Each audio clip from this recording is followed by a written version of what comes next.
Bulletin की शुरुआत करते हैं। खबर जोधपुर से है, जहां सब इंस्पेक्टर की तैयारी कर रही प्रतियोगी रीनू बिश्नोई पर फायरिंग का मामला। मांझी का हत्या क्षेत्र में थोड़ी देर पहले फायरिंग की वारदात हुई। रीनू बिश्नोई के बाएं हाथ में गोली लगी है। फोर्स इंडिया के हाथ लगा रीनू का एक्सरे में बुलेट नजर आ रही है साफ साफ। बार बार एक्सरे करने से परेशान रीनू की बहन रिंकू ने दर्द बयां किया। काफी देर तक बुलेट अंदर रहने से मेरी बहन को खतरा हो सकता है, लेकिन जांच के नाम पर फिलहाल निकाली नहीं गई है गोली। रीनू अपनी सहेलियों और क्लासमेट के साथ ब्रेक के दौरान थड़ी पर चाय पी रही थी कि अचानक से उस पर फायरिंग हुई और रीनू को गोली हाथ में आग लगी।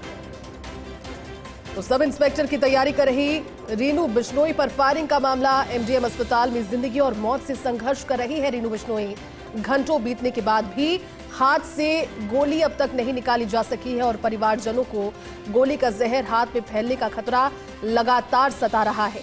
अस्पताल सूत्रों से मिल रही जानकारी, सर्जन डॉक्टर आर.के. सारन सूचना के बाद अब तक अस्पताल नहीं पहुंचे और सर्जन के नहीं आने से परिवार के भीतर अब भय बना हुआ है। थोड़ी देर पहले मांझी का हत्या क्षेत्र में फायरिंग हुई और फायरिंग में रीनू बिश्नोई को बाएं हाथ में गोली लगी और ये बहुत बड़ी खबर है। किसी भी इंसान की जिंदगी तबाह हो सकती है थोड़ी ही लापरवाही और थोड़ी ही देरी की वजह से। माफ कीजिएगा, जोधपुर से हमारे साथ सहयोगी और रेजिडेंट एडिटर राजीव गौड़ जुड़े हुए हैं।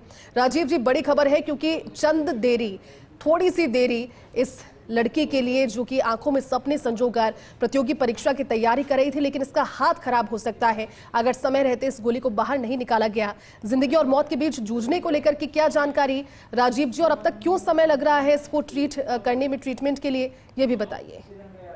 देखिए, जैसे ये घटना हुई है, वो इंस्पेक्टर की तैयारी कर रही थी और जब ब्रेक हुआ बाहर थड़ी पर चाय पीती थी अपनी सहेलियों के साथ में, उस समय 4 फायर किए गए थे। एक फायर जो है वो उसके बुलेट उसमें लगा है और ऐसे में पुलिस ने अपना काम करके अस्पताल भिजवा दिया। आरोपियों की तलाशी जुट गई। लेकिन अस्पताल की बात करें तो तब से लेकर एक्सरे पर एक्सरे चल रहे हैं और सर्जन का इंतजार हो रहा है। जो सूत्र बता रहे हैं कि सर्जन आर.के. सारन है, वो अभी तक पहुंचे नहीं है। उनके नहीं पहुंचने से परिवारजनों को चिंता हो गई है और एक्स्ट्रा जो फर्स्ट इंडिया के हाथ लगा उसमें बुलेट साफ तौर पे दिखाई दे रहा है। जब उसको बाहर नहीं निकालता जहर फैलने का खतरा होता है।